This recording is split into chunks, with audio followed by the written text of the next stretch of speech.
So very good morning बच्चा party. मैं हूं आपका host CA Rishabh Gupta.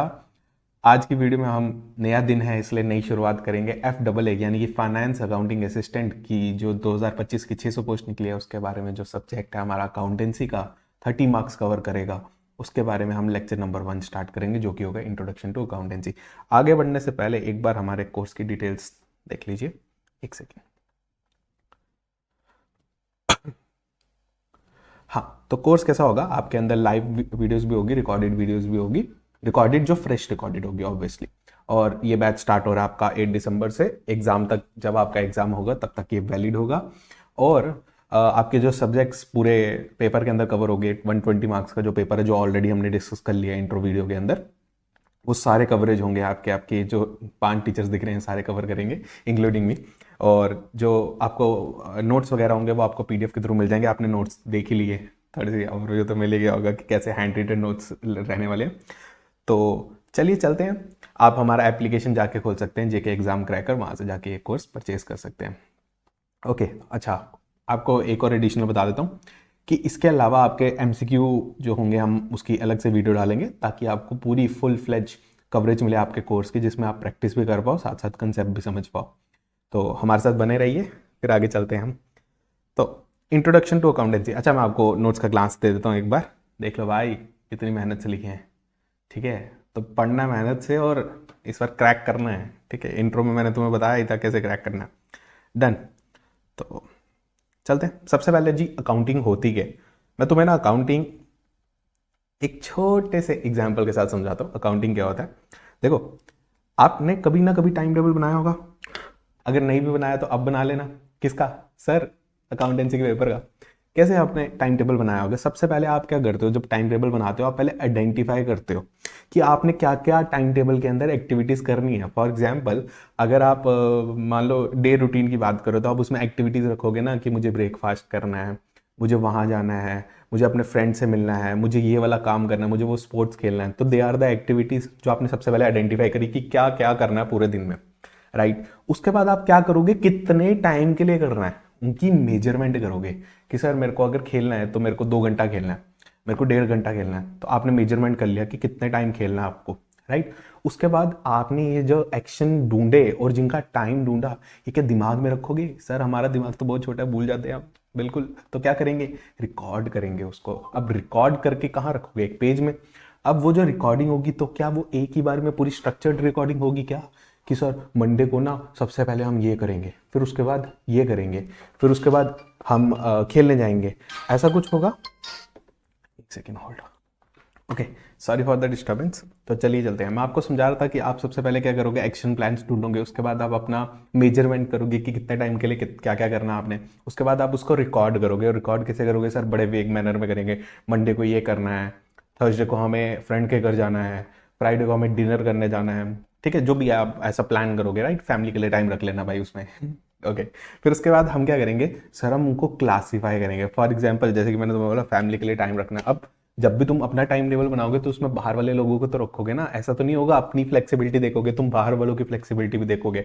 For example, मुझे अगर मान लो कोई चीज़ पसंद है, मान लो डांस पसंद है। ठीक है, राइट, ठीक है, dance sir, dance sir, music पसंद है, मान लो लाइव कंसर्ट। और जो लाइव कंसर्ट होता है वो हमारे एरिया में सपोज होता है फ्राइडे को।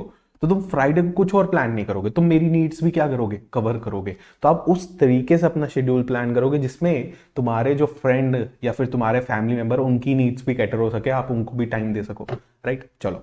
उसके बाद क्या करेंगे सर, ये जो सारा डाटा है उसको हम क्या 10-12 पेज में लिख के छोड़ दें कि सर इन पेजों को पढ़ेंगे रोज उठ के कि क्या क्या करना है किस किस दिन पे? नहीं सर, उसको समराइज करेंगे, एक दिन पे लाएंगे कि यार एक पेज देखेंगे रोज सुबह कि भाई आज करना क्या क्या है, और हमारा काम हो गया।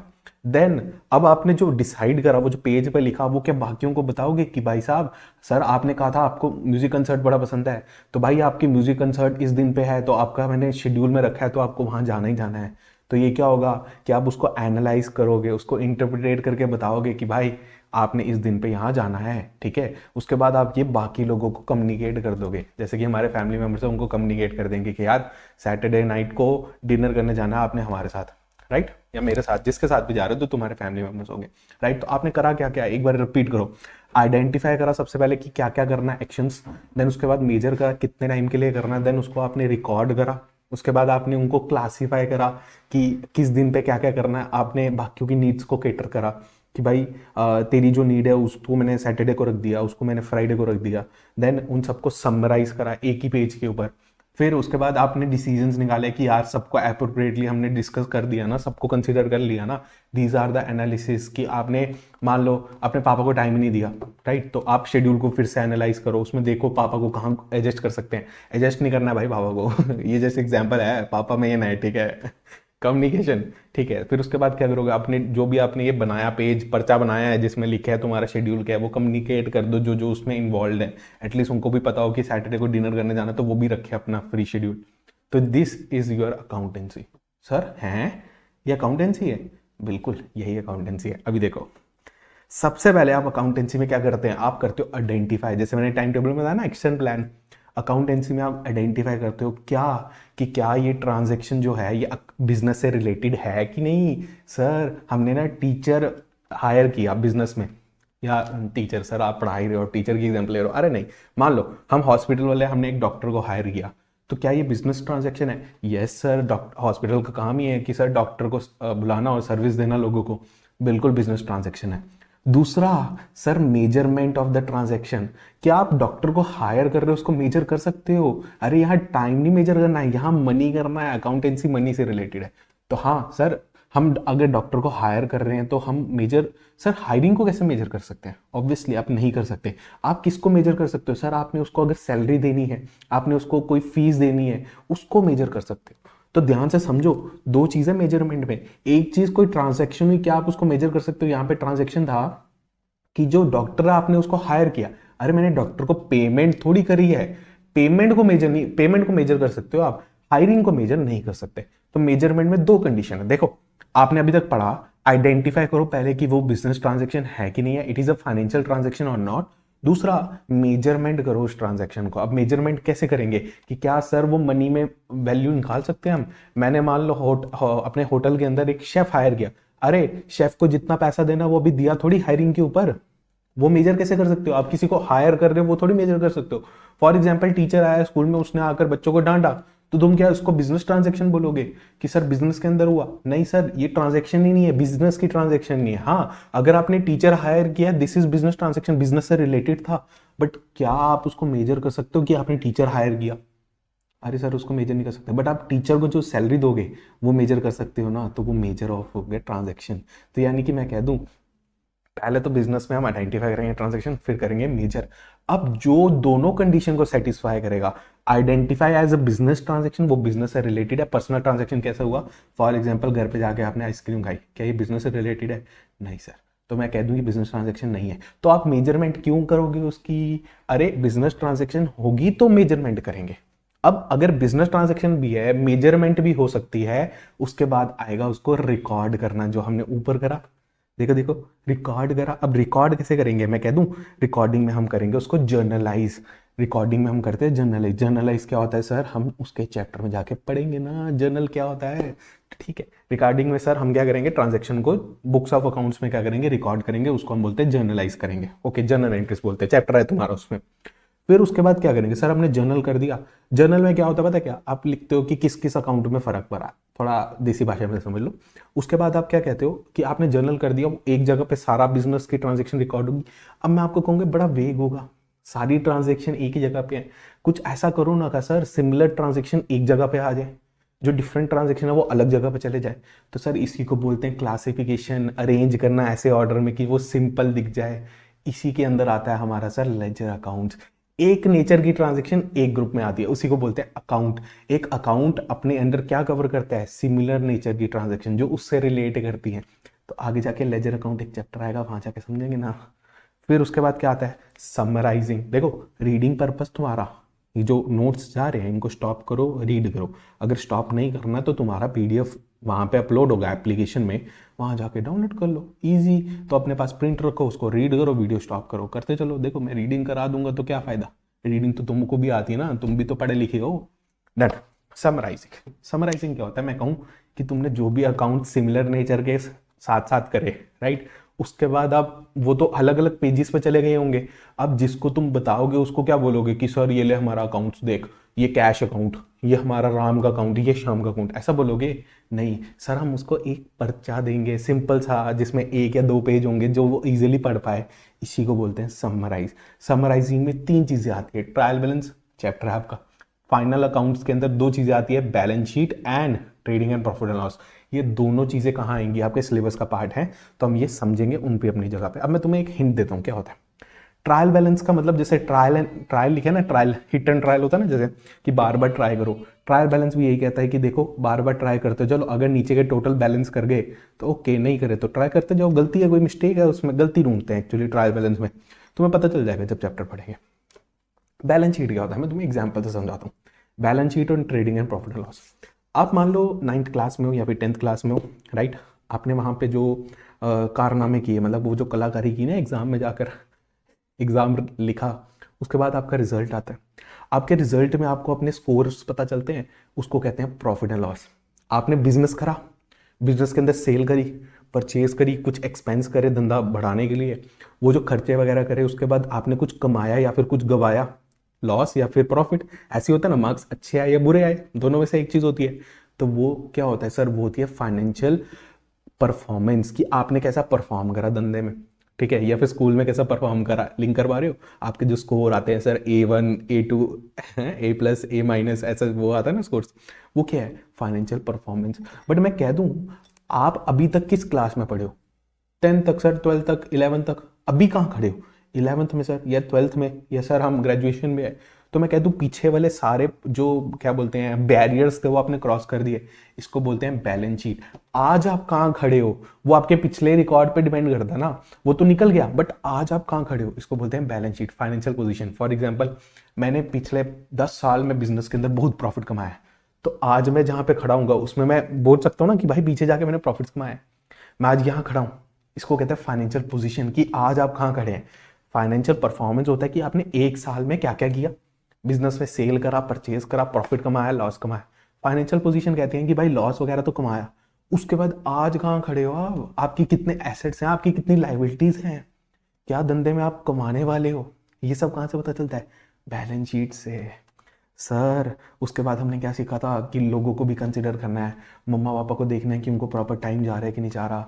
बस सेम चीज़ सर, फाइनेंशियल पोजीशन में देखो ना, अपने फाइनेंशियल परफॉर्मेंसेस में देखो ना कि हमारा प्रॉफिट ठीक आ रहा है, गलती तो नहीं है कोई, हम इनकम टैक्स सही भर रहे हैं नहीं। गवर्नमेंट भी तो मांगती है ना कि भाई प्रॉफिट दिखाओ, टैक्स भरो उसके ऊपर। तो भाई सिंपल सी चीज़ है, आपने उस प्रॉफिट के बेसिस पे एनालाइज करना है कि धंधा वाइबल है कि नहीं है, फिजिबल है कि नहीं है, तो मीनिंगफुल जजमेंट निकल रही है कि नहीं निकल रही है। तो बस वही चीज़। अब मीनिंगफुल जजमेंट क्या होगा कि सर मैं एक बंदा हूँ, मैंने एक बंदे के फाइनेंशियल देखे, और क्या सर इसमें मैं इन्वेस्ट करूँ, IPO आता है ना, मैं उसमें इन्वेस्ट करूँ कि नहीं करूँ। तो इसी को कहते हैं एनालिसिस एंड इंटरप्रिटेशन। अब उसके बाद जैसे रिलायंस जैसी बड़ी कंपनी है, ये क्या करती है? अपने फाइनेंशियल्स लोगों में बांट देती हैं। तो आपने भी तो बांटना है ना वो। एक सेकेंड,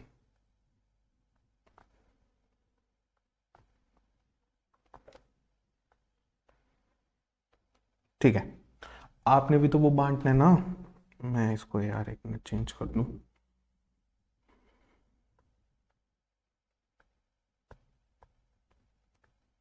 ठीक है, तो कम्युनिकेट करना पड़ेगा ना लोगों को कि सर हमने इतना प्रॉफिट कमाया। जैसे कि फॉर एग्जांपल आपने बैंक वाले को कम्युनिकेट किया, हमने इतना प्रॉफिट कमाया, हमें लोन चाहिए, तो वो खुशी खुशी से लोन देगा कि यार आपने इतना प्रॉफिट कमाया, हमें भी कमा कर दो कुछ। अरे इंटरेस्ट मतलब, ठीक है। उसके बाद हमारा टॉपिक आता है। अच्छा, तो ये कंसेप्ट आपको समझ आ गया होगा, राइट। अच्छा, एक MCQ करते हैं। MCQ भी नहीं, मैं ट्रू एंड फॉल्स कराऊंगा। लाइक पेपर में आ गया तो आपको पूछेगा वो कि क्या ये है बिजनेस ट्रांजेक्शन और नॉट। एग्जाम्पल के तौर पे, state whether the large order for supply of goods, large order for supply of goods receive by firm is recorded in books. अरे आपको कॉल आया कि सर मुझे ना आपसे 10,000 बोरी चावल चाहिए। हमने कहा ठीक है, तो ऑर्डर आया तो मान लो कि सेल हो गई? नहीं सर, ऑर्डर आया तो वो फाइनेंशियल ट्रांजैक्शन थोड़ी है। फाइनेंशियल ट्रांजैक्शन होती है कि आपने बिल काट के उसको बोला कि ले जा सामान, ये फाइनेंशियल ट्रांजेक्शन है कि आपने सेल कर दिया, बट आपको फ़ोन आया, हर कोई आपको चलता हुआ फ़ोन कर दे कि भाई मैंने 5,000 किलो लेना है, तो तू आप बेच दोगे क्या सामान उसको? ऐसे नहीं बेचोगे। It is not a financial transaction, वो बिजनेस ट्रांजेक्शन नहीं है। ओके, आप उसको मेजर ही नहीं कर सकते। बिजनेस ट्रांजेक्शन है बट मेजर नहीं कर सकते, बिजनेस से रिलेटेड है बट मेजर नहीं कर सकते। Okay, correction. Appointment of a new director is not recorded in books of account. अरे सर आप रिकॉर्ड कैसे करोगे? आप रिकॉर्ड करने के लिए दो कंडीशन वेट करो, दिस इज बिजनेस, अरे मैनेजिंग अपने बिजनेस में ही कर रहा हूँ, मैनेजिंग डायरेक्टर अपॉइंट, तो बिजनेस से रिलेटेड है। दूसरा, क्या मैनेजिंग डायरेक्टर को मेजर कर सकते हो सर? नहीं सर, उसको जो सैलरी देंगे उसको मेजर कर सकते हैं, तो उसको रिकॉर्ड करना, इसको नहीं रिकॉर्ड कर सकते। मैंने एक मैनेजर हायर किया, क्या करूंगा एंट्री बुक्स में कि मैनेजर हायर हो गया? अरे सर कैसी बात कर रहे हो? ठीक है जी, आगे चलते हैं, आ जाओ। Accounting as a science versus arts क्या होता है? कहता है अकाउंटेंसी एक साइंस भी है, अकाउंटेंसी एक आर्ट्स भी है। मैं कह दूँ अकाउंटेंसी में आगे जाके आप पढ़ोगे प्रिंसिपल्स, कन्वेंशंस, तो उसके अंदर क्या होता है, उसमें ना सेट ऑफ रूल्स है कि जो अकाउंटेंसी में आपको फॉलो करना ही है। और साइंस क्या कहता है? साइंस कहता है कि आपको एक सिस्टमैटिक ऑर्डर में चलना है, आपको यूनिवर्सल लॉ फॉलो करना है। तो अकाउंटेंसी में ना एक यूनिवर्सल लॉ होता है, तो इसीलिए वो एक साइंस है। ऑर्गेनाइज मैनर में चलता है, कहता है it involve systematic organise principle similar to scientific method. जैसे साइंस के अंदर रूल्स होते हैं ना कि इसके अलावा ऐसा नहीं हो सकता। जैसे H2O, मान लो हाइड्रोजन के 2 यूनिट्स और ऑक्सीजन दोनों कंबाइन करोगे जो H2O होता है, तो रूल है ना भाई, इसके अलावा कुछ हो नहीं लग सकता, वहां से आप मीथेन नहीं बना सकते ऑब्वियसली। तो ये क्या है? दिस इज साइंस की आपके सेट ऑफ रूल्स है। अकाउंटेंसी में भी सेट ऑफ रूल्स है, debit word comes in, credit word goes out, आएगा चैप्टर के अंदर। चलो, आर्ट कैसे है सर? आर्ट का मतलब क्या होता है सर? कलाकारी। आप उस चीज को देख के बताओ कितना कलाकारी है वो। ठीक है, मैं बताता हूँ तुम्हें कैसे कलाकारी है। आपने फाइनेंशियल बनाया, वो फाइनेंशियल पोजीशन देखा, फाइनेंशियल परफॉर्मेंस देखा, उसके बाद आपको बोला गया कि सर आप इसमें इन्वेस्ट करोगे कि नहीं करोगे। आपने वो डिसीजन लेना ना, तो उसमें आप बहुत चीज़ें देखोगे कि सर क्या इसकी लाइबिलिटी ज़्यादा तो नहीं है, क्या ये प्रॉफिट मतलब जो निकाल रहा है वो कम तो नहीं आ रहा है, इसका धंधे में आगे स्कोप है कि नहीं है। मान लो एआई वाला बिजनेस है, आप कह रहे हो सर आने वाले टाइम में एआई बहुत चलने वाला है, तो एआई के बिजनेस में पैसा लगाना चाहिए कि नहीं लगाना चाहिए? क्या ओनर सॉलिड है कि नहीं है, वो बंदा प्रमोटर अच्छा है कि नहीं है, उसके ऊपर पैसा लगाओगे कि नहीं लगाओगे? क्या कर रहे हो आप सर? डिसीजन मेकिंग कर रहे हो, आप सोच रहे हो। तो जो भी क्रिएटिविटी वाला काम है ना, उसको आर्ट ही तो कहते हैं। तो बस कहता है it required judgement skills in applying the principles, क्योंकि आपको उसको रियल लाइफ में लगाना है तो क्रिएटिविटी तो चाहिए ही होगी ना। तो इसीलिए अकाउंटेंसी इज एन आर्ट, मतलब वो साइंस भी है आर्ट भी है। Okay okay sir, objectives of the accounting या कह दो फंक्शंस या एडवांटेजेस, रोल ऑफ अकाउंटिंग सब सेम है। अकाउंटेंसी करता गया, बस यही बताना है। मैं कह दूं sir determining the profit and loss account, अगर आपका प्रॉफिट एंड लॉस आपको बताना है तो आपको क्या करना पड़ेगा? Accountancy done. Sir main accounting क्या है कि परफॉर्मेंस कैलकुलेट करो, फाइनेंशियल परफॉर्मेंस ऊपर बताया था ना कि sir trading in profit and loss के लिए हम उसको नाम क्या बोलते हैं? Financial performance. आज आपने बिजनेस में क्या करा? Done. Preparing the balance sheet, जब भी हम फाइनेंशियल पोजीशन बनाते हैं हम उसको बैलेंस शीट का नाम देते हैं। तो बैलेंस शीट क्या होता है? एक दिन पे मेरे कितने एसेट्स हैं, मेरी कितनी लाइबिलिटी है, जो आज हम कहाँ खड़े हैं वो जो बताया था मैंने तुम्हें। तो वो हेल्प करता है कौन? अकाउंटेंसी।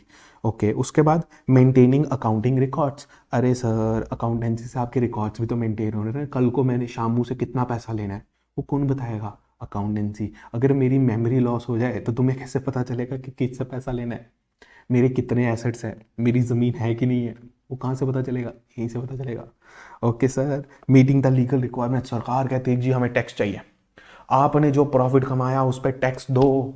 तो भाई कैसे दोगे जब तक प्रॉफिट ही नहीं निकाला होगा? अब तुम कहोगे सर हमने तो नहीं बनाना, हम नहीं देंगे टैक्स। तो गवर्नमेंट फिर खुद बनाती है, और फिर खुद बनाती है जब तो फिर बताती है अच्छे से कितना खर्चा देना है। ठीक है, तो इसलिए कैलकुलेट करने के लिए टैक्सेस हम क्या करते हैं? अकाउंटेंसी करता है। और it is also an evidence in court, कल को कोई खड़ा होकर बोल दे इसने मुझे बेचा था ये सामान, ये गलत था, इसने मुझे रिप्लेस नहीं करके दिया, अरे तुम्हें वो प्रूफ करना पड़ेगा तुमने नहीं बेचा है, तो तुम्हारे पास इनवॉइस होगा ना कि सर हमने इसको बेचा नहीं बेचा। अगर इनवॉइस नहीं मिला उस नंबर का जो वो कोर्ट में जाके प्रेजेंट करा कि सर 400 नंबर का इनवॉइस है, हर इनवॉइस पे नंबर होता है, तो तुम्हारे पास वो 400 नंबर का इनवॉइस किसी और के नाम से होगा तो तुम प्रूफ दे सकते हो ना कि सर हमने इसको नहीं बेचा। डन। फैसिलिटेटिंग मैनेजमेंट, अगर मुझे बिजनेस के अंदर मैनेजमेंट करना है तो मुझे वो फैसिलिटेट करने के लिए ना अकाउंटेंसी चाहिए। फॉर एग्जांपल हमारे जो एम्प्लॉय होते हैं उनको सबसे प्यारा क्या होता है? सर छुट्टी। नहीं, छुट्टी से भी पहला होता है महात्मा गांधी। ठीक है, तो क्या कहते हैं वो कि जब भी आपका बिजनेस अच्छा चल रहा है ना, तो आप हमें भी खुश करो। अब कैसे खुश करेंगे जी? बोनस देंगे। तो बोनस कैसे पता चलेगा कि भाई बिजनेस प्रॉफिट मेकिंग हुआ, अच्छा काम कर रहे होंगे एम्प्लॉय, बिजनेस अच्छा चल रहा होगा, तो बोनस देगा ना ओनर। डन। आगे, प्रोटेक्टिंग बिजनेस एसेट को प्रोटेक्ट करने के लिए वो अकाउंटिंग करते हैं। फॉर एग्जाम्पल, मैंने 10 एसी खरीदे, ठीक है, 2 साल के बाद मुझे पता होगा मैंने इतने ऐसे खरीदे थे। सर पता तो होगा, बट क्या पता होगा कितने के खरीदे हैं या कहाँ पड़े हैं अभी, राइट? तुम कहोगे सर थोड़ा थोड़ा याद तो होगा। भाई साहब सिर्फ एसी नहीं खरीदते हम, फैन भी खरीदते हैं, एसी भी खरीदते हैं, चेयर भी, टेबल भी। अगर किसी दिन कुछ चोरी हो जाए तो तुम्हें कैसे पता चलेगा? तुम कहोगे सर 9 ही एसी थे, 10 तो आए नहीं थे, टेबल चेयर सर 2 ही थे, रोड रोड थोड़ी आ रहा है ओनर, ठीक है। अगर तुम छोटे स्केल की बात कर रहे हो तब तुम ऐसा सोचोगे कि सर पता चल जाएगा। बड़े स्केल पर सोचो, ये मुकेश अंबानी, अदानी, ये सब देखते होंगे क्या एक एक एसी आ रहा है, 10 10 एसी आ रहे हैं। तो कल को जब ये काउंट करेंगे एक बिल्डिंग में 10 एसी है और जाके काउंट करते हैं वहां पे 5 ही लगे हैं, तो बाकी 5 कहाँ गए?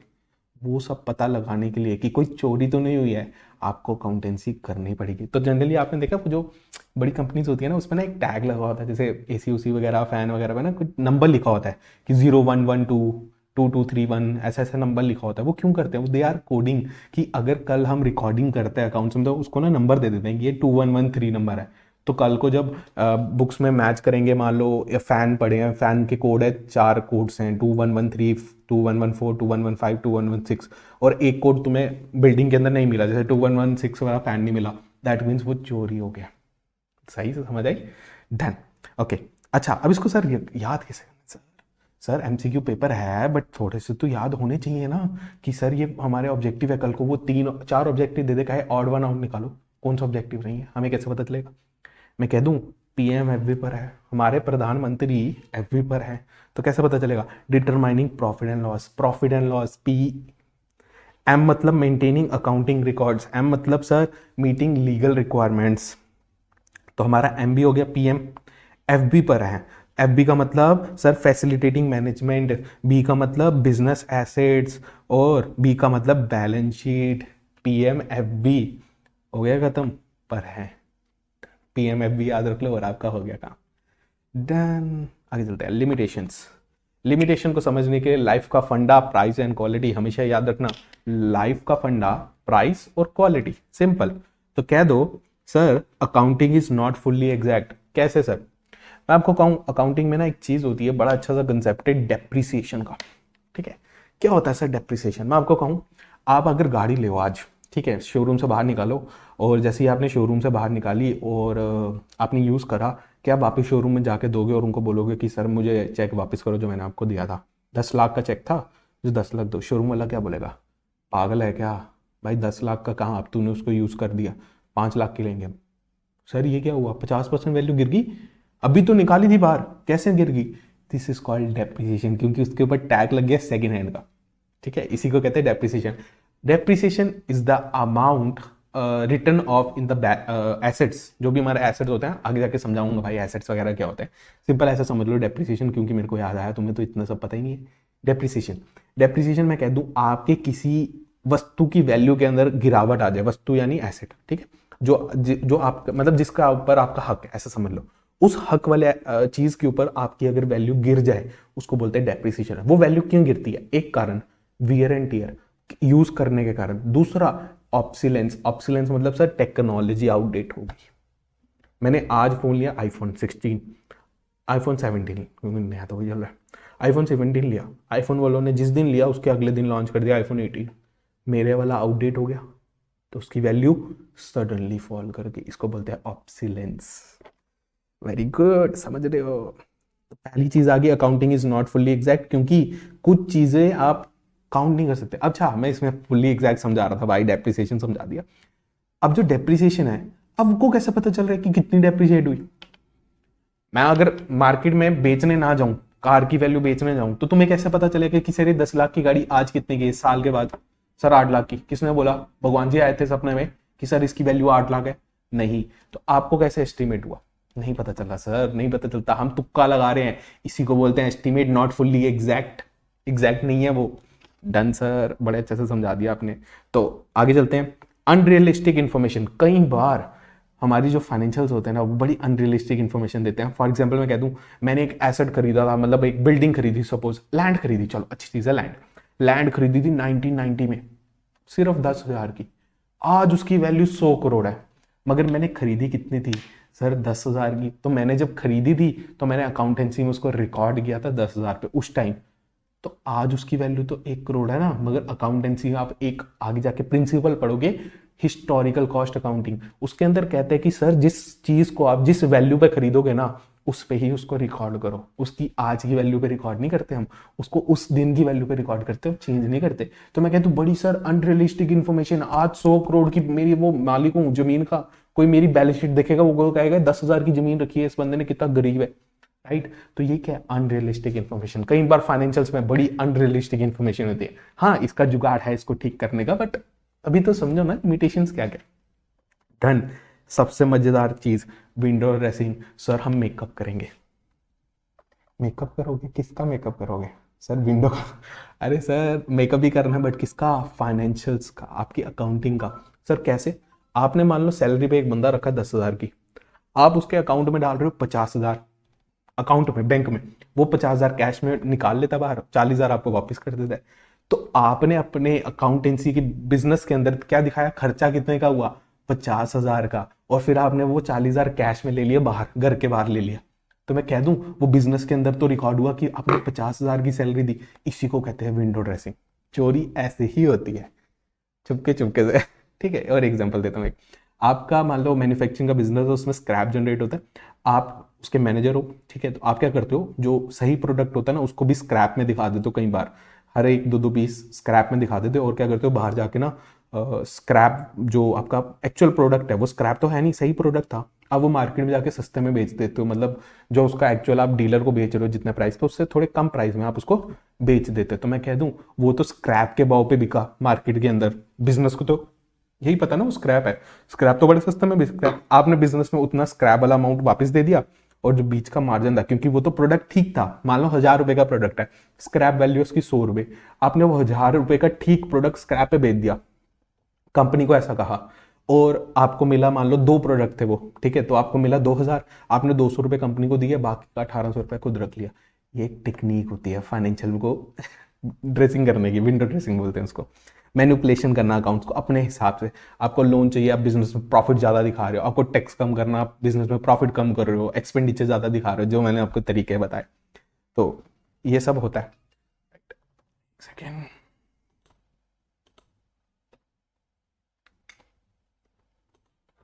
तो अच्छा हम चल रहे थे accounting ignores price level changes. अब ये क्या चीज़ है सर, नहीं भला आ गई प्राइस लेवल चेंजेस।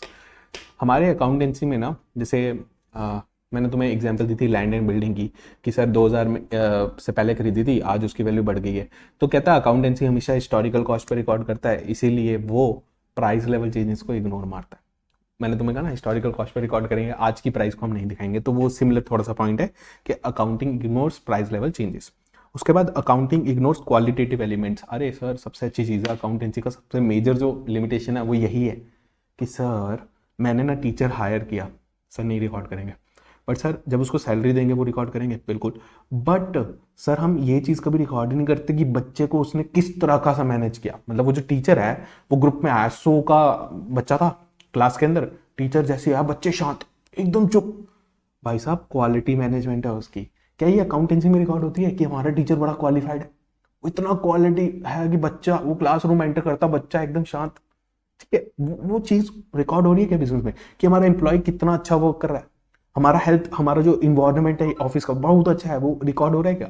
नहीं सर, अकाउंटिंग इग्नोर करता है, क्योंकि सर उसको मेजर नहीं कर सकते हम, कितनी क्वालिटी का उसने टीचर ने आपको मतलब वो क्वालिटी प्रोवाइड करी, बच्चा शांत कर दिया। क्या आप उसको मनी में मेजर कर सकते हो कि सर 4,000 का काम कर लिया, 6,000 का कर लिया? सर मजाक कर रहे हो, कैसी बात कर रहे हो? तो ये रिकॉर्ड नहीं कर सकते। तो ये एक क्या बोल सकते हैं, एक डीमेरिट है या फिर डिसएडवांटेज है, लिमिटेशन है, कि quality of management, quality of work, environment, ये सब आप मेजर नहीं कर सकते हो। ओके अच्छा सर इसका कुछ है याद करने का तरीका? बिल्कुल, लाइफ का फंडा, प्राइस एंड क्वालिटी। प्राइस और क्वालिटी आपने देख ही लिया, ये आ गया प्राइस लेवल चेंजेस, ये आ गया क्वालिटेटिव एलिमेंट। ओके, लाइफ का फंडा, फंडा FUN, फंडा मतलब FU मतलब फुल्ली, UN का मतलब हो गया हमारा अनरियलिस्टिक, DA का मतलब हो गया ड्रेसिंग। लाइफ का फंडा प्राइस एंड क्वालिटी, याद रखना। Done? आगे branches of accounting, 3 branches of accounting है। आप जो कर रहे हो वो फाइनेंशियल अकाउंटिंग है। 3 अकाउंटिंग, आपको कॉस्ट अकाउंटिंग भी है, मजे की बात है। चलो, फाइनेंशियल अकाउंटिंग क्या होता है सर? जो अभी हम सीख रहे हैं वो फाइनेंशियल अकाउंटिंग है, मतलब बुक्स ऑफ अकाउंट्स में रिकॉर्ड करना, प्रॉफिट एंड लॉस वगैरह वगैरह। कॉस्ट अकाउंटिंग क्या है मैं कह दूं? कॉस्ट अकाउंटिंग होती है कि सर आपने ना होटल खोला, रेस्टोरेंट, आप राजमा चावल बेच रहे हो, उस राजमा चावल में आपने राजमा डाला, चावल डाला, सर उसकी कॉस्टिंग निकालना कि हमें एक प्लेट कितने की बेचनी है, दिस इज कॉस्टिंग। फिर उसका प्राइस क्या रखना वो उस कॉस्ट पे डिपेंड करेगा। तो अगर कॉस्ट गलत होगी तो प्राइस गलत होगा, आपको लॉस हो सकता है। अगर प्राइस सही हुआ, कॉस्ट सही हुई, प्राइस उसका सही आया, तो कस्टमर आके बोलेगा कि सर इसका प्राइस बड़ा मतलब वैल्यू क्रिएट कर रहा है, बिल्कुल नॉमिनल प्राइस है और क्या स्वाद है, मजा आ गया। तो आपका होटल इंक्रीज भी करेगा, ग्रोथ भी आएगी। यही चीज़ तो होता है ना कॉस्ट अकाउंटिंग। फिर अगर कॉस्ट ज़्यादा आ रही होगी, कॉस्ट अकाउंटिंग आप सीखोगे उसको कम कैसे करना है। सर कम कर दिया, फिर और कम कैसे करना है, मैनेजमेंट। तो कहता है it is concern with the calculating the cost of goods and services, cost कितनी है और उसको रिड्यूस करना और कंट्रोल करना। कॉस्ट को रिड्यूस का मतलब होता है कि एक बार कम कर दिया, कंट्रोल का मतलब हो गया कि उस जगह पे स्टेबल रखना, बढ़े ना। जैसे मैगी कर रहा है, 10 रुपए की मैगी पहले जो मिलती थी आज वो आधी हो गई है। मेरे को याद है उसमें 1.5 कप बनता था मैगी में, आजकल पानी डालते थे 1.5 कप, सॉरी। तो आजकल तो उसमें कहता है पौना कप डालो, पौना मतलब 0.3 तो मैं कहूँ यार 3/4 कप, मतलब कितनी मैगी कम कर दी उसने। मैनेजमेंट अकाउंटिंग देखो, मैनेजमेंट अकाउंटिंग होता है कि एक मैनेजमेंट लेवल पे बंदा बैठा है, वो प्रॉफिट देख रहा है, कॉस्ट देखता है, उस हिसाब से डिसीजन लेता है कि हमें क्या बिजनेस को एक्सपैंड करना चाहिए या बिजनेस को क्लोज करना चाहिए या नया प्रोडक्ट लॉन्च करना चाहिए। इसी को बोलते हैं मैनेजमेंट अकाउंटिंग। तो it deal with generating accounting information like profits, cost, funds कितने हैं हमारे पास, ताकि वो डिसीजन ले पाए कि क्या सर नया प्रोडक्ट लाना है, इस प्रोडक्ट में मॉडिफिकेशन की जरूरत है, कोई ऑफर लाना है। ठीक है, ये सब डिसीजन कौन लेता है? मैनेजमेंट लेता है, छोटा इंप्लॉय थोड़ी लेगा। आ गया अब हमारा चहीता, relationship between book keeping, accounting and accountancy. Okay, पहली बात करते हैं बुक कीपिंग। बुक कीपिंग का मतलब होता है सर रिकॉर्ड करना। Art of recording the business transaction in a systematic manner is called book keeping. Book keeping के अंदर क्या क्या आता है सर? बुक कीपिंग में आता है आप आइडेंटिफाई करो कौन सी ट्रांजेक्शन बिजनेस है, फिर उसको मेजर करो, देन उसको रिकॉर्ड करो, रिकॉर्ड करके क्लासीफाई करो एंड समराइज करो। यानी कि सर मैनेजमेंट वाला काम नहीं है, एनालाइजिंग, इंटरप्रिटेशन, अपना कम्युनिकेशन, ये सब काम नहीं है उसमें। बुक कीपिंग फर्स्ट स्टेप है कि क्या करना है सर, किताबों में रिकॉर्ड करना है। तो मैं कह दूं एक बड़ा सर्कल है, उसमें सबसे छोटा वाला सर्कल क्या है? Book keeping. फिर आप उसके बाहर आओ उसके बड़े वाले सर्कल पे जिसमें एनालिसिंग, इंटरप्रिटेशन ये सब आ जाता है। तो मैं कह दूं अकाउंटिंग क्या होता है? अकाउंटिंग के अंदर बुक कीपिंग तो आता ही आता है, फर्स्ट स्टेप। फिर analysing, interpretation, communicating users of financial information, जिनको आपने कम्युनिकेट करना वो सब कर दो। तो उसके बाहर जो आता है उसको बोलते हैं अकाउंटेंसी। अकाउंटेंसी क्या मैं कह दूं इन सब की सिस्टमैटिक नॉलेज कि सर अकाउंट्स कैसे करते हैं, बुक कीपिंग कैसे करते हैं, एनालिसिस कैसे करते हैं, इंटरप्रिटेशन कैसे करते हैं, कम्युनिकेशन कैसे करते हैं, इन सब की नॉलेज, इसको बोलते हैं अकाउंटेंसी। सर अगर आप अकाउंटिंग कर रहे हो, बुक कीपिंग कर रहे हो, ठीक है, क्लैरिकल लेवल पे, तो दैट इज आप उसको रिकॉर्ड कर रहे हो। फिर उसके बाद आपके पास नॉलेज है कि उसको इंटरप्रिटेट कैसे करना है, कि प्रॉफिट कितना है, कितना मतलब बिजनेस को एक्सपैंड करना चाहिए कि नहीं, कम्युनिकेट कैसे करना है, वो सब क्या है? अकाउंटिंग की नॉलेज। फिर उसको सिस्टमेटिकली मैं कहूँ वो नॉलेज ग्रास्प करना, उसको बोलता है अकाउंटेंसी। तो मैं कह दूँ अकाउंटिंग प्रैक्टिकल है, अकाउंटेंसी एक थ्योरेटिकल कंसेप्ट है नॉलेज का, और उसको प्रैक्टिकली अप्लाई करना। चलो, तो एक डिफरेंस है। क्या क्या सर? बुक कीपिंग रिकॉर्डिंग करता है बुक्स ऑफ अकाउंट्स में, it is application of accounting. मैंने कहा ना अकाउंटेंसी एक नॉलेज है थियोरेटिकल नॉलेज, उसको प्रैक्टिकली अप्लाई करो, बुक कीपिंग प्रैक्टिकली अप्लाई करो अकाउंटिंग। ठीक है, it is the primary stage, primary मतलब फर्स्ट स्टेज। ओके, उसके बाद it depends on correctly recording the transactions, journal, ledger, trial balance वगैरह।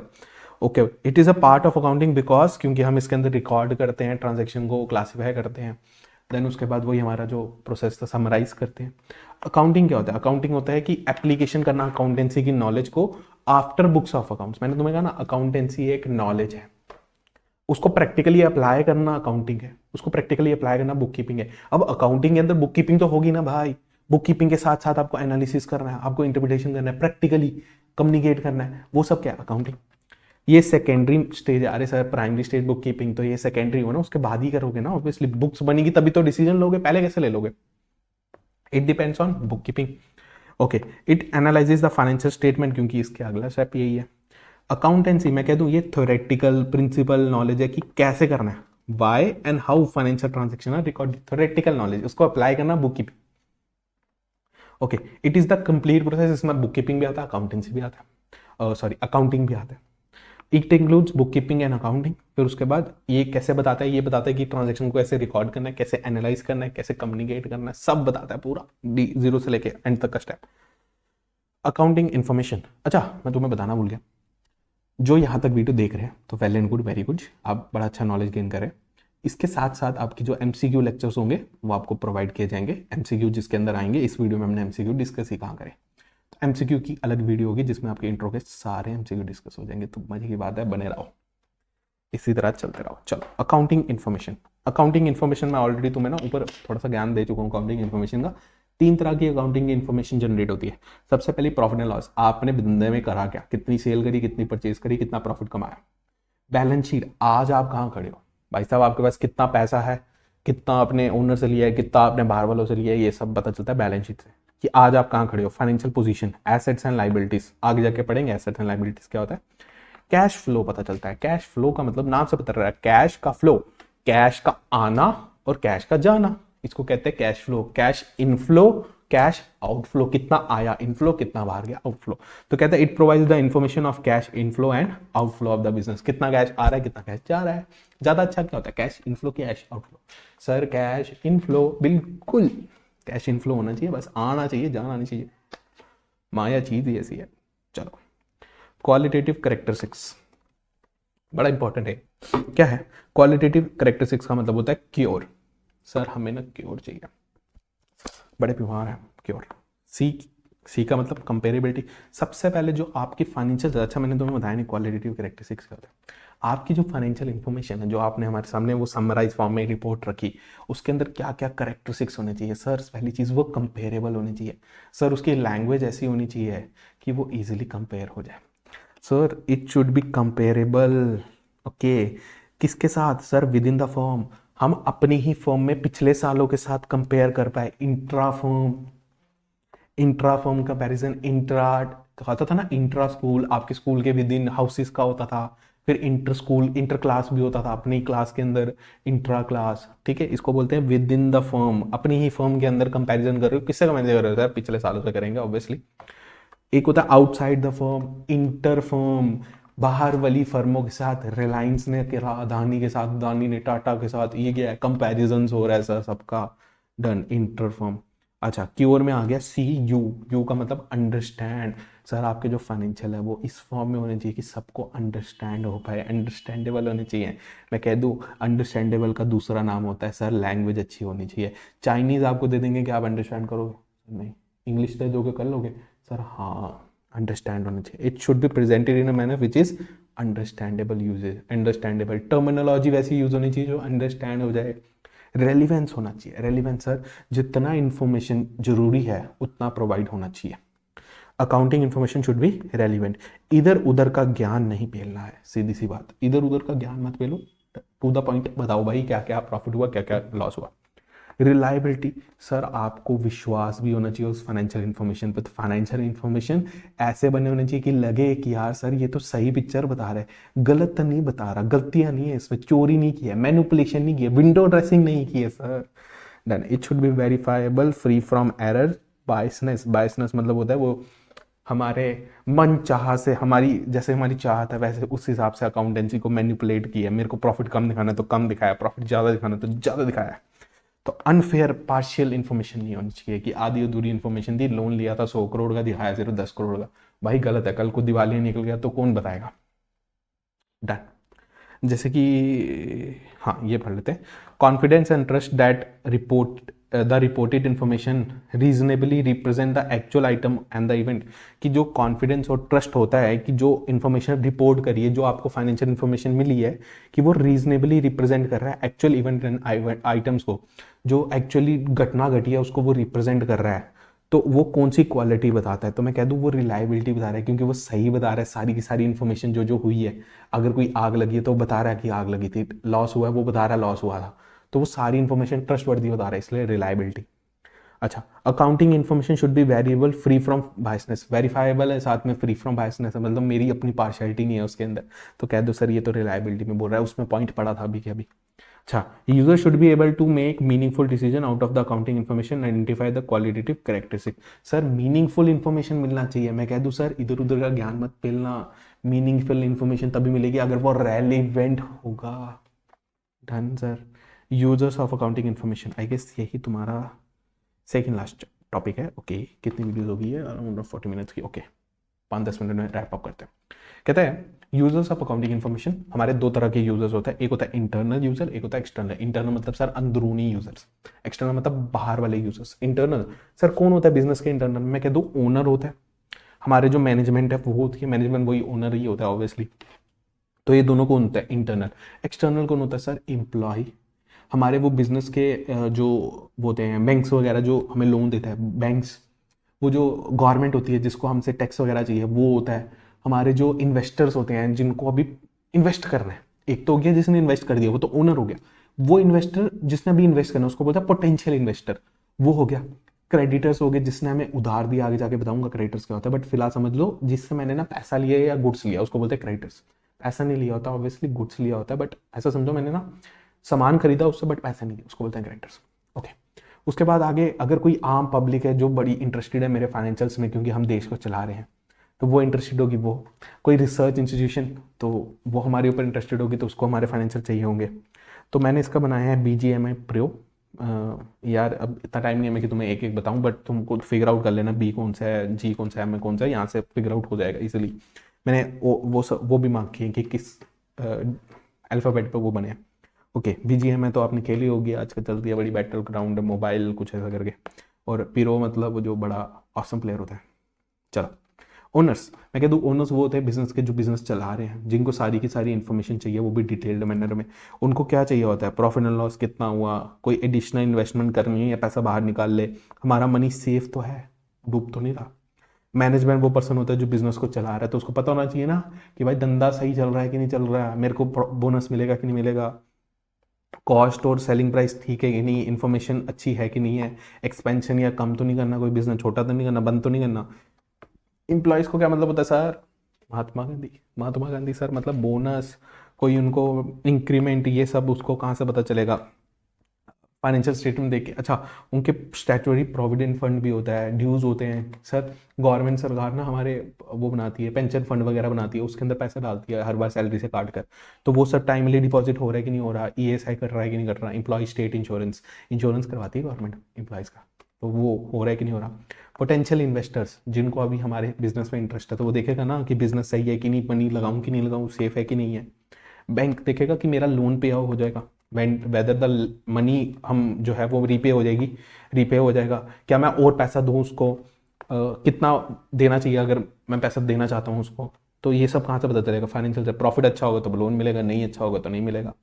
क्रेडिटर्स, क्या ये मेरा पैसा वापस देगा, इसने तो मेरे से सामान ले लिया, डूब तो नहीं जाएगा, पैसा डुबा तो नहीं देगा, तो ये सब पता चलेगा। क्या और सामान बेचना चाहिए इसको, देगा पैसा वापस, इसी को बोलते हैं हमारा क्रेडिटर्स।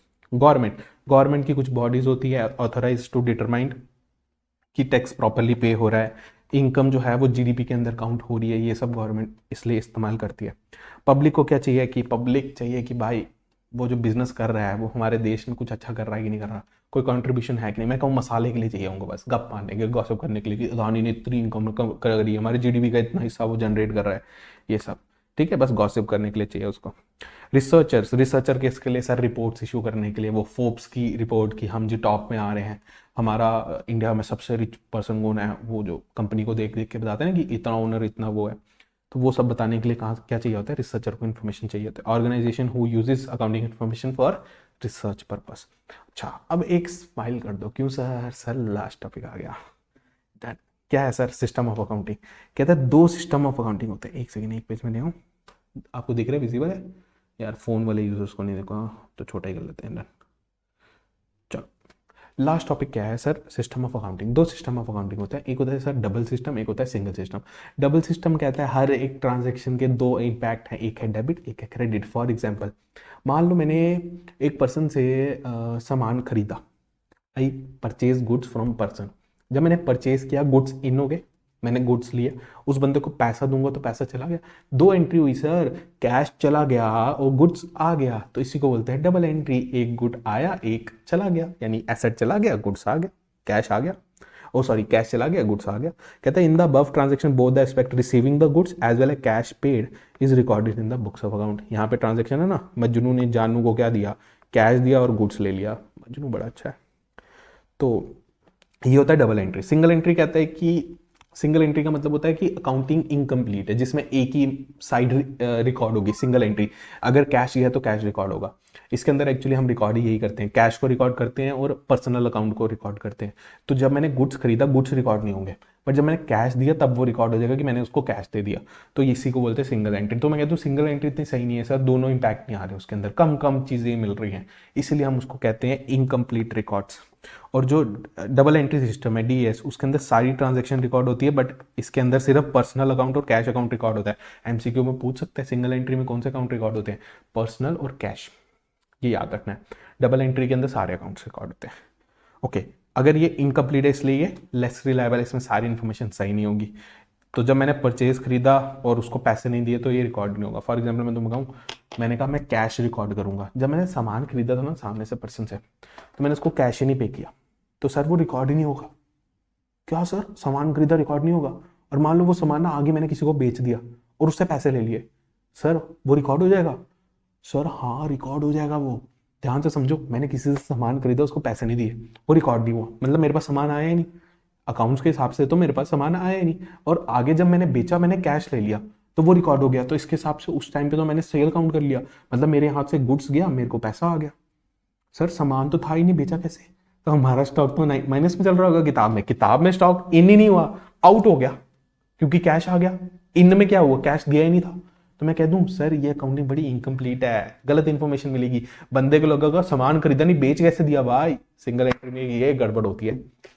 ओके, एडवांटेजेस क्या भाई, ये यूनिवर्सली एक्सेप्टेड होता है, इसी को हम ड्यूल एस्पेक्ट कंसेप्ट भी कहते हैं, आगे जाकर आएगा ड्यूल एस्पेक्ट। अच्छा, एडवांटेजेस सर, साइंटिफिक मेथड है, सारी की सारी इंफॉर्मेशन रिकॉर्ड करता है, पीएनएल इसी के बेसिस पर बनता है, प्रिपेयरिंग बैलेंस शीट वो भी इसी के बेसिस पर बनती है, डिसीजन मेकिंग इसी पे होती है, और ये रिलायबल इंफॉर्मेशन देता है देन सिंगल एंट्री सिस्टम, और यही साइंटिफिक मेथड है। तो आज की वीडियो में हमारा इंट्रो हो गया, इसका एमसीक्यू वीडियो नेक्स्ट वीडियो आएगा उसमें हम करेंगे। तो आज के लिए इतना ही, साइनिंग ऑफ सी ऋषभ गुप्ता। तो इस तरह बने रहिए, और कोर्स के लिए जरूर जेके एग्जाम क्रैकर करके एक एप्लीकेशन है, वहां पे जाके परचेज कर लीजिए, आपको वहां पे कूपन कोड्स वगैरह भी मिल जाएंगे रेलिवेंट। तो सी यू नारा। अच्छा, वीडियो को लाइक जरूर कर दो यार, अपने फ्रेंड्स तक पहुंचा दो, ठीक है? तो मिलते हैं नेक्स्ट वीडियो में, बाय बाय।